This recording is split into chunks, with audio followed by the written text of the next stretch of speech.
दोस्तों ये वीडियो देखिए। कभी सोचा है प्लेन चलाते समय पायलट को हवा में रास्ते का पता कैसे चलता है? आखिर पायलट के पास ऐसा क्या होता है लाइक जो हवा में कीजिए, रास्ते का सब्सक्राइब पता चल कीजिए, जाता है? चैनल को आपको ये सब्सक्राइब जानकर हैरानी कीजिए। होगी कि हर दिन के करीब 1 लाख और साल देखिए भर में वीडियो, 35 करोड़ कमर्शियल जहाज उड़ान भरते हैं और रोजाना हेलीकॉप्टर्स और चैनल फाइटर को जेट्स भी सब्सक्राइब कीजिए, आसमान की सैर करने निकलते लाइक और हैं। शेयर जरूर इसलिए कीजिए। कहा जाता है कि किसी भी देश की हवाई सीमा में ट्रेन और सड़क परिवहन से भी ज्यादा ट्रैफिक हवा में होती है और इस ट्रैफिक को मैनेज करने के लिए बारीकी से ध्यान रखना पड़ता है, क्योंकि एक छोटी सी भूल एक बड़ी दुर्घटना को अंजाम दे सकती है। और आज के इस वीडियो में हम जानेंगे किस तरह एयर ट्रैफिक को मैनेज किया जाता है। इतनी ऊंचाई पर भी पायलट अपनी फ्लाइट का रास्ता कैसे ढूंढते हैं? रात के समय में नेविगेशन करना कितना मुश्किल होता है? बादलों के ऊपर उड़ने वाले ये जहाज अपना रास्ता कैसे ढूंढते हैं? और कैसे पायलट को पता चलता है कि मैं जहाज को सही रास्ते पर ले जा रहा हूं? तो देखिए, आज से 120 साल पहले जब एयरप्लेन की खोज की गई थी, तब शुरुआती दौर में रास्ता ढूंढने से लेकर सही लैंडिंग करवाने की जवाबदारी सिर्फ और सिर्फ पायलट के कंधों पर होती थी। उन्हें ही सामने से आने वाले जहाज को देखना पड़ता था, अंदाजा लगाकर अपना रास्ता चुनना पड़ता था और सही समय पर अल्टीट्यूड कम करके लैंडिंग करनी होती थी, जिसके लिए पायलट पहाड़, जमीन, मकान या रेलवे लाइन का सहारा लेते थे।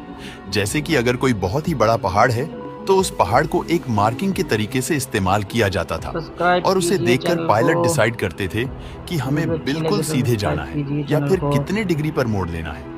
लेकिन इस तरीके को अपनाने से कई मुश्किलें आती थी, जैसे कि प्लेन को लंबा रास्ता चुनना पड़ता था और अगर प्लेन अपना रास्ता भटक जाए तो उसे फिर एक चक्कर लगाकर एयरपोर्ट के पास आना पड़ता था, जिससे ईंधन भी काफी ज्यादा जलता था और हमेशा हादसा होने का खतरा बना रहता था। इसलिए अमेरिका ने प्लेन्स को रास्ता दिखाने का एक दूसरा तरीका ढूंढा।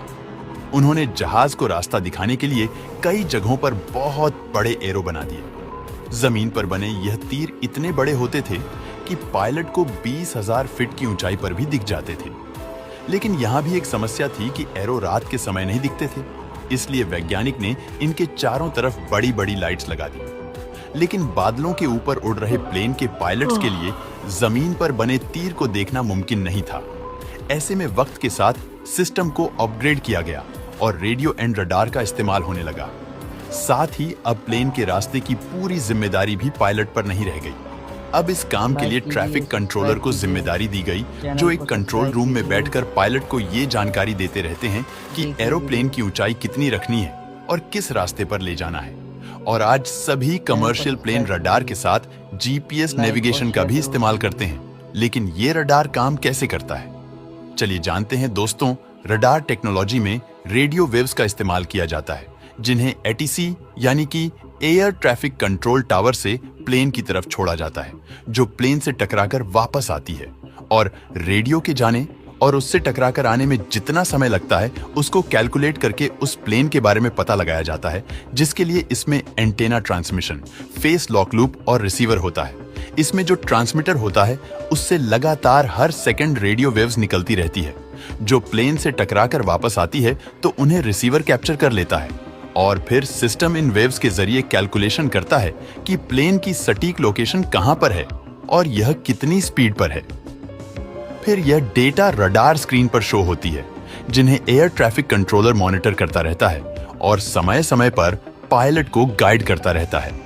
वहीं अब रडार के साथ जीपीएस नेविगेशन सिस्टम को भी शामिल किया गया है, जिसके जरिए फ्लाइट में बैठकर ही पायलट अपनी लोकेशन जान सकता है। अब दोस्तों, पायलट लोकेशन से तो पता चल गई, लेकिन प्लेन को कौन सी डायरेक्शन में ले जाना है, वह रूट कैसे तय होता है? तो इसके लिए पायलट जीपीएस नेविगेशन पर निर्भर रहता है। इसमें हर फ्लाइट के लिए पहले ही रोड बनाकर रखा जाता है, जो मोस्टली लैंडमार्क पर डिपेंड करता है, यानी कि जमीन किस प्रकार की है और वहां पर क्या बड़े बड़े पहाड़ है या नहीं, और वहां का मौसम कैसा रहेगा। जैसे दुनिया भर में कई ऐसे इलाके हैं जहां मौसम हमेशा खराब रहता है, वहां से फ्लाइट ले जाना अलाउड नहीं है, जिसे नो फ्लाइट जोन में रखा जाता है ताकि उनकी सुरक्षा में कोई खतरा ना आए। इस तरह प्रतिबंधित क्षेत्रों को छोड़कर आसमान में जो इलाका बचता है वहीं से फ्लाइट रूट बनाया जाता है और एक रूट कई फ्लाइट्स द्वारा इस्तेमाल किया जाता है। इसीलिए हर फ्लाइट्स को एक टाइम जोन भी दिया जाता है। आपको यह जानकारी अच्छी लगी हो तो वीडियो को लाइक और शेयर करें। ओह!